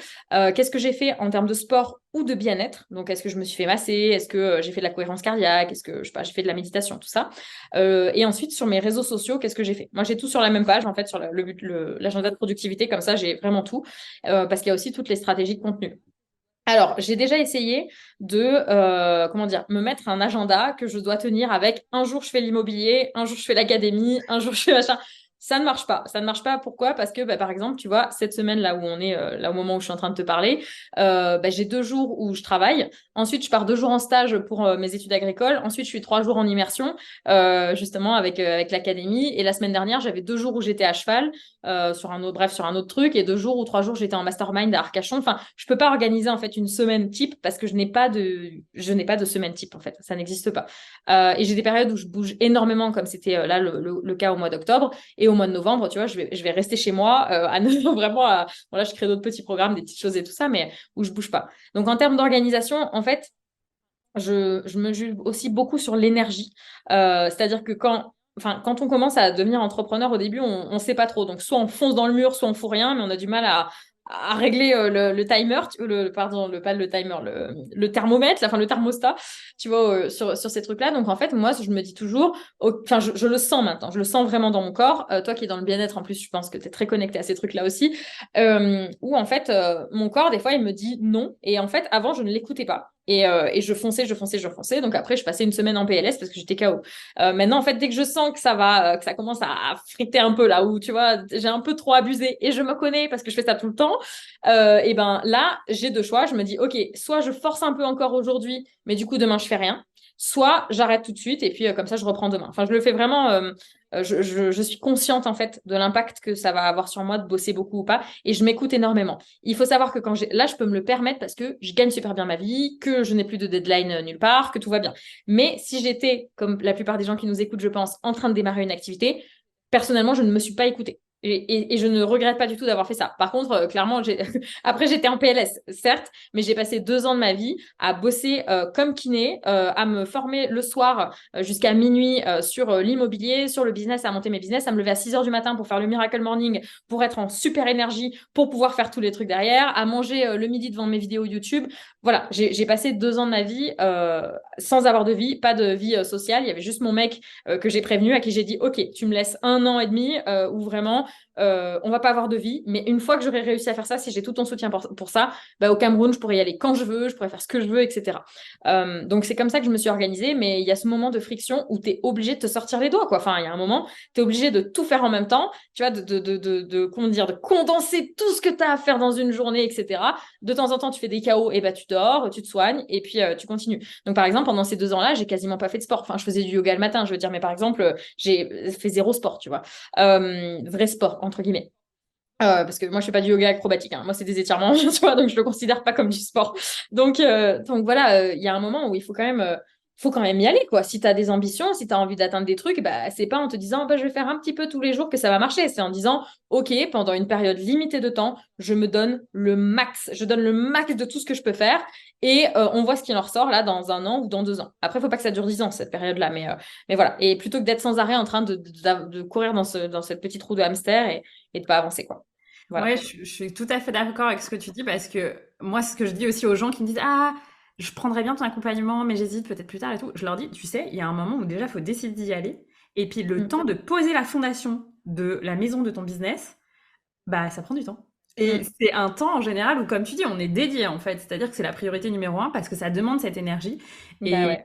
je crois qu'il y a un peu ce truc où, bon, je dis pas que ça peut-être ça changera, je sais pas, plus tard, mais il y a un peu ce truc où les gens, soit parce qu'ils ont eu un burn-out et ils n'ont pas vraiment guéri le trauma, soit parce que aujourd'hui peut-être la valeur travail, elle est un peu biaisée, genre les gens ils sont ok de travailler mais à condition d'avoir beaucoup de vacances après, ou tu vois, ben en fait juste à un moment c'est ok d'y aller quoi, 6 mois, Ouais, 8 mois, un an. c'est clair. C'est complètement ok, je suis tout à fait d'accord avec toi, parce que ben, enfin, on n'est pas dans les étoiles, tu vois. Moi, je dis aux gens, faut Mm. quand même poser le truc dans la matière, en fait, tu vois. Tu peux pas rêver, Ah, tu mais oui. penses ton truc, et la visualisation, ça marche si après, il y a une action. Mais ça, c'est clair. Et tu vois, je suis contente que tu abordes le sujet parce que je trouve que dans le domaine justement du bien-être, de la spiritualité, etc., il y a beaucoup de gens. Alors, je vais t'expliquer les catégories d'entrepreneurs. Pour moi, selon mon point de vue, hein, je l'ai lu nulle part, hein, c'est moi qui le dis. Donc, ce n'est pas forcément la vérité, c'est ma propre vérité. Mais, ok, on va le faire comme ça. Tu as les entrepreneurs spirituels et du bien-être. Tu as les entrepreneurs qui sont très dans la matière, justement. Donc, j'appelle ça Dubaï Maserati. Ouais, c'est OK, tu vois. Et ensuite, tu as les entrepreneurs un peu ovni qui ont à la fois la spiritualité et à la fois le côté matériel, les pieds sur terre, tu vois. Et il y a vraiment pour moi, c'est trois groupes d'entrepreneurs. Alors, je pense aujourd'hui faire partie du dernier, voilà, avec la tête dans les étoiles, mais les pieds sur terre. Et je m'aperçois autour de moi que l'intégralité des gens qui réussissent et qui réussissent sur le long terme sont des gens comme ça, c'est-à-dire qui savent visualiser, qui sont très connectés spirituellement, mais qui sont vraiment dans l'action, qui aiment l'argent, gagnent de l'argent, tu vois, ont pas peur d'être ancrés, etc. Le problème de la première partie des entrepreneurs qui sont plutôt... Alors, encore une fois, je vulgarise à fond, les gars, hein, ne prenez rien personnellement, tout va bien se passer. La première partie, c'est tout ce qui est, donc voilà, spiritualité, bien-être, etc. Les entrepreneurs, la plupart du temps, dans ces domaines-là, sont très, très connectés, voire très, très, très, très connectés. Et c'est complètement OK, c'est trop cool. Sauf que du coup, ils se déconnectent d'un vrai ancrage dans le monde réel. Et donc, il va y avoir, tu sais, toutes ces formations qu'on voit tiens, je prends mon programme à 22 000, 2, je sais pas quoi là. Bon, bref, excuse-moi, je suis désolée si tu mets des programmes à ce prix-là, mais tu vois, bon, allez, on va dire à 20 000 euros. Allez, prends mon programme à 20 000 euros et je t'apprends à visualiser. Non, faut arrêter quoi. Enfin, tu vois, pour moi, ça, c'est bullshit. Parce qu'en fait, on t'apprend à la loi d'attraction, la visualisation, la connexion, etc. C'est incroyable, mais ça ne suffit pas. Et je pense que c'est un peu ce que tu disais juste avant. Donc, Yes, ces gens-là, exact. souvent, ont tendance dans la spiritualité ou le bien-être à être fauchés, à pas avoir de thunes, à jamais avoir de thunes, parce qu'en plus, il y a un rapport à l'argent qui est très conflictuel, qui est très stressant, qui est très tabou.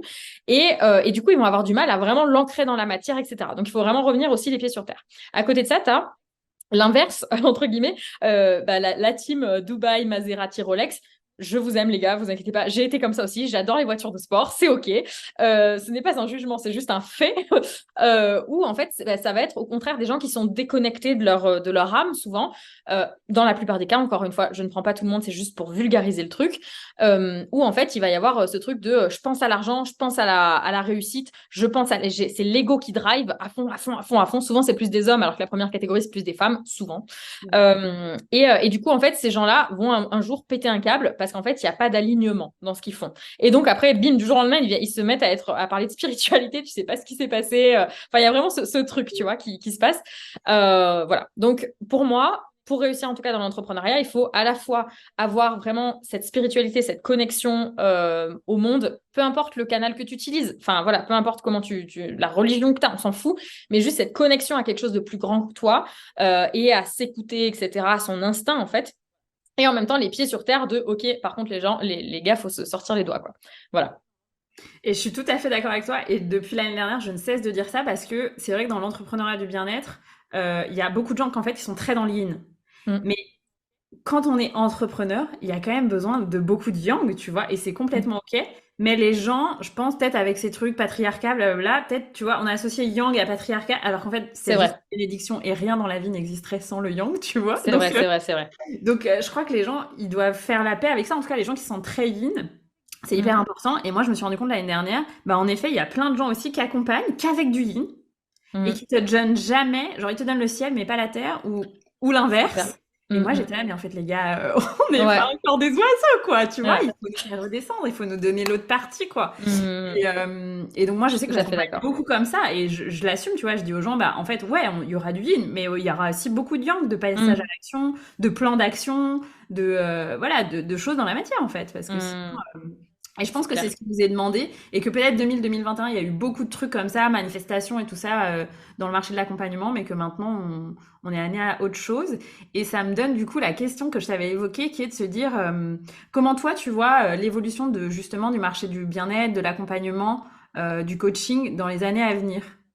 Le marché du bien-être, j'en sais rien puisque c'est pas ma niche principale. Moi, j'accompagne les entrepreneurs dans plein de domaines, même si moi, j'ai bossé entre guillemets dans le bien-être et dans la santé, mais pour le coup, j'en sais rien. Moi, je suis cliente en tout cas de ces gens-là, donc et de plus en plus d'ailleurs parce que justement, les gens ont besoin de plus en plus de se connecter, sont de plus en plus ouverts à ça. Tu vois, je parlais de l'ostéopathie où les gens, il y a encore 20 ans, c'était ça voulait dire gourou, alors qu'aujourd'hui, bah, tout le monde va voir son ostéo, c'est même remboursé, tu vois, par la Sécu et tout, enfin par les mutuelles, pardon, pas la Sécu. Donc du coup, ça change. Et je sais que les gens s'ouvrent de plus en plus, tu vois. Maintenant, c'est plus, entre guillemets, une honte d'aller voir son psy. C'est plus une honte d'aller voir un mec qui fait de l'hypnose ou une nana qui fait de la kinésiologie, tu vois. Enfin, ça commence à devenir vraiment une norme. Alors, je sais pas si c'est parce que dans mon prisme, je suis entourée que d'entrepreneurs et que tous les entrepreneurs entre guillemets de haut niveau et ben voilà se font accompagner par des gens comme ça. Je sais pas si c'est moi qui le vois comme ça, mais j'ai quand même l'impression que ça s'est vraiment démocratisé. Donc pour moi c'est très bon signe pour les personnes qui bossent dans le bien-être, ça c'est clair. Maintenant, dans tout ce qui est accompagnement, je pense que, et ça s'est prouvé plusieurs fois, que suite au Covid, il y a eu énormément de gens qui se sont retrouvés chez eux, qui se sont dit, tiens, je vais monter un business et je vais appliquer ce que j'apprends dans des formations sans avoir une réelle envie d'impact, où on enlève un peu l'humanité, où il y a que la formation en ligne, par exemple, je te vends une formation, mais je m'occupe pas de toi, tu te démerdes, il n'y a pas d'accompagnement, il n'y a pas d'humanité, il n'y a pas d'humain qui te parle, en fait. Ça, ces programmes-là, ils tendent de plus en plus à disparaître, sauf quand c'est des tout petits programmes qui t'aident à juste réussir à faire une action ou à utiliser un logiciel. Ça, t'as pas forcément besoin d'un humain en face. Et encore, mais vraiment, je trouve que ça tend à disparaître. Là, les gens, ils ont besoin d'humanité. En fait, ils ont besoin de l'humain. Et tu auras beau mettre toutes les intelligences artificielles et tout ça en place, machin. Les gens, ils veulent quand même avoir un vrai humain à qui parler en face. Ils veulent, pas pour tous les humains, mais enfin, 90% des gens veulent ça. Tu vois, même quand moi, je m'inscris à une formation et tout ça, je veux qu'il y ait quand même quelqu'un qui puisse répondre à toutes mes questions à n'importe quel moment. Je veux pouvoir appeler quelqu'un si j'ai un problème, etc. Donc c'est pour ça d'ailleurs que dans l'académie, j'ai mis aussi du coaching, il y a toute la communauté, qu'il y a mon assistante qui s'occupe des élèves et tout, et qu'on fait du présentiel parce que je sais que c'est important en fait. Voilà, c'est important. Et d'ailleurs, toutes les petites formations entre guillemets à la con là, qui étaient sorties à droite à gauche après le Covid, t'en entends plus parler des mecs parce que ils ont peut-être réussi au début, mais après ils ont pas revendu derrière quoi. Ça marchait plus. Ouais, tout à fait, Mm. je suis tout à fait d'accord avec toi. Et ça me donne envie de te poser peut-être deux dernières questions qui est, Vas-y. toi, justement, enfin, quand j'écoute ton parcours, je me dis quand même, il y a eu un déclic sur l'abondance, tu vois, assez rapidement. Mm. Et cette capacité, enfin, tu t'es tout de suite intéressé, en fait, le comment devenir riche, quoi. Tu t'as tiré la boule Ouais. de fil. Est-ce que là-dessus, toi, tu as des conseils à te donner? Est-ce qu'il y a un truc qui a été vraiment life-changing où tu t'es dit, ah bah, en fait, ça, ou un livre, ou un mentor, je sais pas, quelqu'un qui t'a inspiré? Alors, des mentors, non, pas vraiment, à part Tony Robbins aux US. Voilà, à part juste Tony Robbins qui est juste un extraterrestre, tu vois. Mais carrément, si vous avez l'occasion de faire un de ses séminaires ou une de ses formations, allez-y, parce que enfin, c'est extraordinaire. Mais c'est pas que sur l'argent. Lui, c'était plutôt sur le droit de réussir et tu vois, d'impacter à grande échelle et tout ça. Parce que moi, j'étais juste la petite kiné qui savait masser et entraîner des chevaux, mais qui avait aucune compétence dans le business ou sur les réseaux, tu vois. Enfin, je savais pas me servir d'un ordinateur correctement à l'époque. Ça a bien changé depuis. Et du coup, c'est plutôt des bouquins, je pense, qui m'ont vraiment fait travailler aussi là-dessus. En fait, c'est un ensemble de choses parce que il y a aussi le fait que les premiers clients qui te payent, tu commences à te dire, ah ben j'ai le droit de gagner de l'argent et au fur et à mesure, tu peux mettre un prix qui te paraît plus juste, etc. Alors qu'au début, tu te brades, clairement, voilà, c'est comme ça. Euh, donc il y a tout ça, il y a aussi l'expérience, c'est vraiment un ensemble de choses. Mais je pense que les bouquins, en tout cas, qui m'ont aidé, il y en a plusieurs et que je trouve tous passionnants. C'est Les secrets d'un esprit millionnaire. C'est pas pour devenir millionnaire, on s'en fout. C'est juste pour ouvrir ses chakras, là, ouvrir un peu. Alors, comment dire, comme je sais qu'il y a plein de gens dans ta cible qui parlent, qui diraient, mais qu'est-ce qu'elle raconte avec les chakras? Non, bref, c'est une expression. Genre, ouvrez vos chakras. Il y a ce bouquin-là, il y en a un de Christian Junot que j'aime beaucoup. J'aime beaucoup Christian, il est vraiment super, qui s'appelle Ce que l'argent dit de vous. Après, il y a des bouquins beaucoup plus hard, mais qui ne sont pas trop, justement, qui sont un peu de la team Dubaï Maserati, ok, mais que j'ai lu aussi parce que justement, je me suis inspirée de tout. Il y en a un qui s'appelle L'autoroute du millionnaire. Qui est très cash, qui vous servira seulement si vous avez déjà monté un business. Si vous n'en avez pas monté, ça va pas vous aider. Enfin, il y a la moitié de trucs que vous comprendrez pas forcément, en tout cas à ce moment-là. Voilà, ça c'est vraiment des bouquins qui m'ont aidé. Et Réfléchissez et devenez riche aussi. Réfléchissez et devenez riche de Napoleon Hill. Je pense que c'est un des premiers bouquins où je m'arrêtais toutes les 2 pages en regardant mon plafond sur mon lit. Je me rappelle en me disant, mais c'est pas possible. Tu vois, genre, ah bon? Comment ça se passe? Donc voilà, ces bouquins-là, je les ai pas lus une fois, je les ai lus, je sais pas, 50 fois, peut-être chacun. Donc c'est aussi la manière dont vous lisez les livres. C'est pour ça que j'expliquais qu'il y a aussi le mindset qui joue dans peu importe la manière dont vous gérez les choses. C'est pas que c'est un livre qui va vous apporter tout ou un coach qui va tout vous apporter, etc. C'est la manière dont vous décidez de mettre, c'est la manière, l'intensité dans laquelle vous allez lire ce livre 50 000 fois ou pas et prendre des notes dessus ou juste le lire en table de chevet. Enfin voilà, ça va pas avoir le même impact si vous êtes chez vous, que vous vous posez pendant 2 heures sans téléphone en prenant des notes sur un livre ou si vous le lisez tranquille quand il n'y a rien d'autre à faire, quoi. Forcément, le livre n'aura pas le même impact sur vous. C'est pareil avec les coachings, c'est pareil avec tout.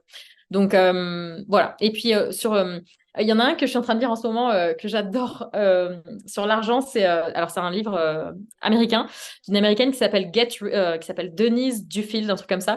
Et le bouquin c'est Get Rich, Lucky Bitch. Et franchement, il est incroyable. Il me fait trop rire. Il me fait trop rire ce bouquin. Je le connaissais pas du tout. Puis moi j'aime bien acheter des bouquins de gens que je connais pas trop, mais qui ont des grosses audiences, des trucs comme ça. J'aime bien essayer de les comprendre comme ça. C'est assez fascinant. Voilà. Mais après sur l'argent. S'il y a un petit exercice que vous pouvez faire, c'est vous faire un petit tableau Excel, tout simple, ou même prendre un carnet, si vous n'aimez pas les tableaux Excel, et simplement marquer chaque jour combien d'argent vous gagnez, que ce soit juste avec vos accompagnements si vous en faites déjà, ou que ce soit un remboursement de la Sécu, ou que ce soit quelqu'un qui vous a offert un café, c'est comme si j'avais gagné 1 euro, quoi. Enfin voilà, vraiment de le marquer pour commencer à travailler aussi sur cette relation à l'argent, tranquillement, avec un petit exercice très simple. Ouais, Voilà. et ça, je trouve, tu vois, c'est pareil, c'est très matière, mais c'est la base. C'est ce que je dis à Mm. mes entrepreneurs. Il y a un tableau, tu remplis ton tableau, et donc si tu peux, toutes les semaines minimum, et puis Mm. on avance, quoi. Donc ouais, merci, Mm. super. C'est clair. Et ma dernière question, c'est après le ranch, what else, du coup, tu vois, parce que ce sera comme un peu une grande concrétisation. Ouais, et ben écoute, ça m'a inquiété pendant longtemps et je pense que j'aurais pu l'acheter cette année en fait, le ranch.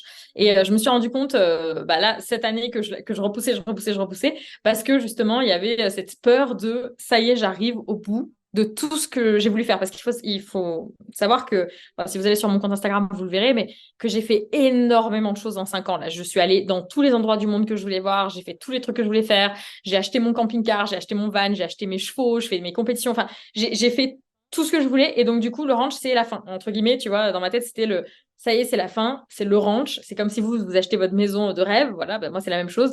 Qu'est-ce que je fais après, en fait? Genre, ça va être le vide. Pour moi qui aime faire 10 000 projets à la seconde, comment ça va faire?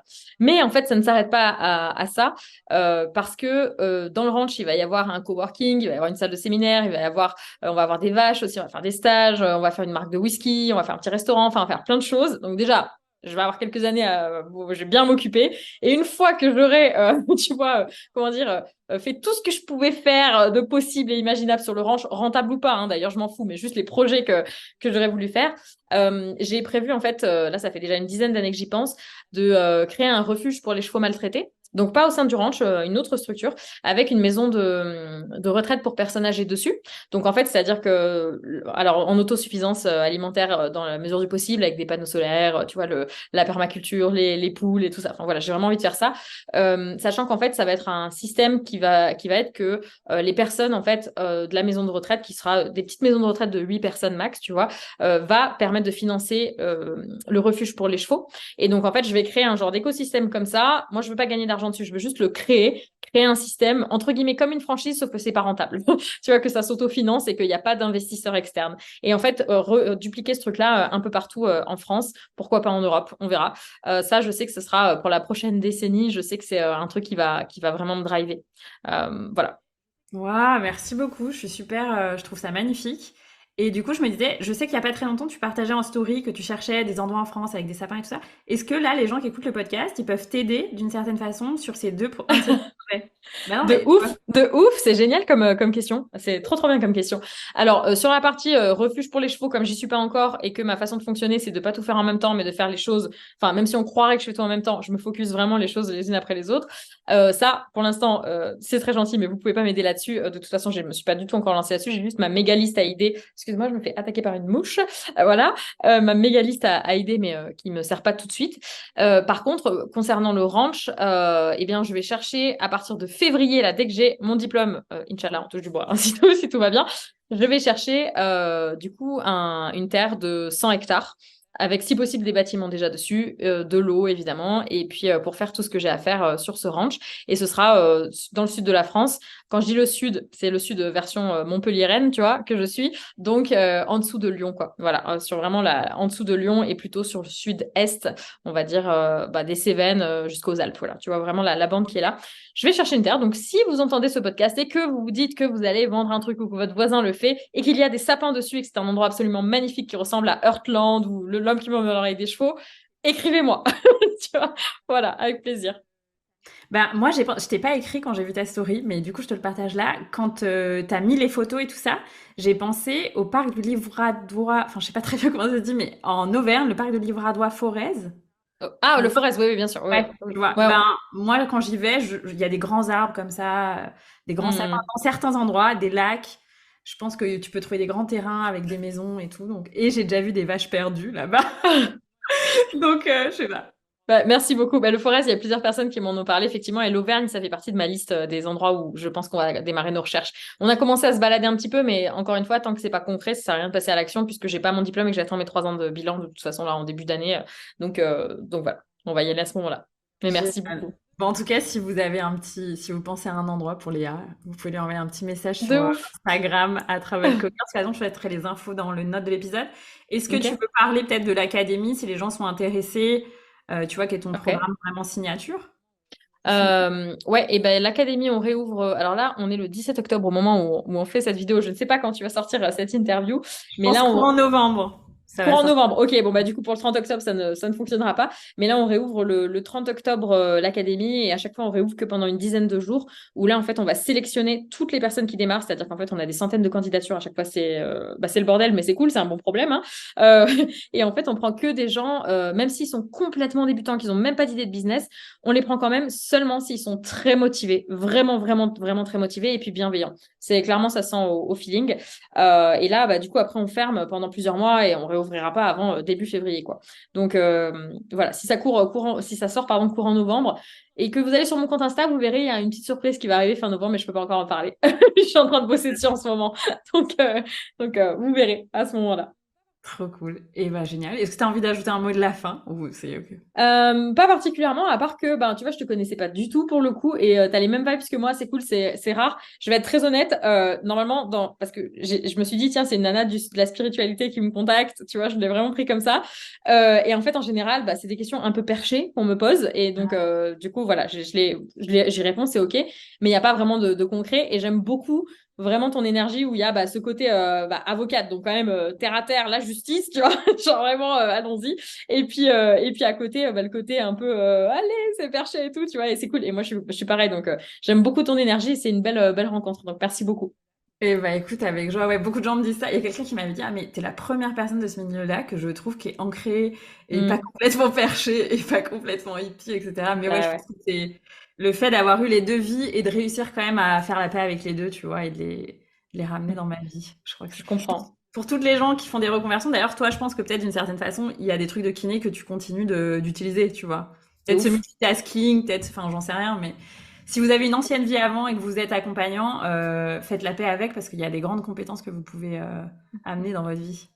C'est marrant que tu dis ça. J'ajoute un dernier truc parce qu'après, il faut que j'y aille. Mais il y a pas longtemps, il y a quelques semaines, je faisais une masterclass où j'expliquais justement à mes élèves toutes les vies que j'ai eues, entre guillemets. Bah, il y a eu la kiné, mais il y a eu, voilà, bref, les différents business que j'ai montés m'ont tous donné des compétences qui me servent aujourd'hui. Et dans le métier de kiné, c'est le multitasking, bah, carrément. Tu vois, de faire 10 000 trucs en même temps, aussi d'apprendre à parler et faire en sorte que les gens se taisent et t'écoutent aussi. Parce que, ben, tu vois, en kiné, t'es un peu obligé de t'imposer pour que les gens ils suivent les exercices qu'ils doivent faire, que des fois, faut un peu forcer parce que ben, ils veulent pas le faire ou ils ont la flemme. Alors, tu sais que c'est hyper important pour eux. Donc, voilà, faut aussi réussir à t'imposer. Donc, il y avait ça aussi. Et il y a aussi le côté, c'est tout con, hein, mais viscéral. Parce que moi, j'étais spécialisée en thérapie viscérale. Moi, c'était pas de la kiné du sport et tout ça, c'était pas trop mon truc. C'est plutôt vraiment tout ce qui est émotionnel, etc. Et aujourd'hui, ça me sert tout le temps. Quand j'ai des patients, pardon, tu vois, je dis des patients encore. Quand j'ai des clients, pour le coup, maintenant, c'est des clients en face de moi, rien que dans la manière dont ils se tiennent, je vais savoir où est-ce qu'ils ont un problème, dans quel endroit du corps il y a des tensions. En regardant quelqu'un, je vais dire, ah bah tiens, toi, t'as ton diaphragme qui est tendu, du coup, il faut que tu fasses tel exercice de respiration, ça va te relâcher, tu vas pouvoir travailler comme ça, machin, ou telle épaule qui est là, je sais qu'il y a une telle douleur en ce moment, il arrive, il me dit, ah bah j'ai mal au poignet, j'ai pas réussi à bosser ce machin, bah, je vais dire, ok, bah c'est lié à ça, ça, ça, ça. Enfin, ça, c'est vraiment cool, ça m'aide pas mal pour moi et puis pour mes élèves aussi. Même si Génial. je m'en sers pas officiellement, mais je le fais beaucoup en coaching one-one. Trop cool. Mm. Waouh, ça a l'air génial. Je suis là, Ouais, après, c'est cool. j'ai envie d'avoir des clés de kiné, mais bon, pas tout à l'heure. Trop cool. Et bah génial. Merci beaucoup Léa pour ce temps, pour tout ce que tu as partagé. Et puis bah si vous connaissez pas Léa et que vous voulez la suivre, je vous invite vraiment à suivre son Instagram ou son canal Telegram où elle partage aussi un peu des backstage qui sont passionnants. Et puis moi je vous dis à très bientôt pour un prochain épisode. Vous pouvez noter ce podcast parce que ça m'aide de ouf quand vous notez et de plus en plus de gens nous découvrent comme ça. Et puis bah Léa, à très bientôt, peut-être pour un prochain épisode quand le ranch sera ouvert ou... Mais avec grand plaisir, avec grand, grand plaisir, Anaïs. Merci. Ciao, ciao. Bye. Un grand merci pour ton écoute de cet épisode. Je t'invite à noter le podcast sur ta plateforme de podcast préférée, laisser un commentaire, mettre un pouce en fonction de là où tu écoutes ce podcast et à le partager autour de toi. Ça me permet de vraiment recevoir l'énergie partagée dans le cadre de ce format qui est offert. Et si tu souhaites aller plus loin, je t'invite à tout simplement t'inscrire à la liste d'attente pour rejoindre The Shamanic Business Academy qui est dans les notes de l'épisode, pour être informé de façon privilégiée de l'ouverture des places pour la prochaine cohorte de ce programme pour entrepreneurs déjà lancés ou en lancement qui souhaitent créer des fondations solides pour un business durable, audacieux et prospère. Je vous dis à très bientôt pour un prochain épisode.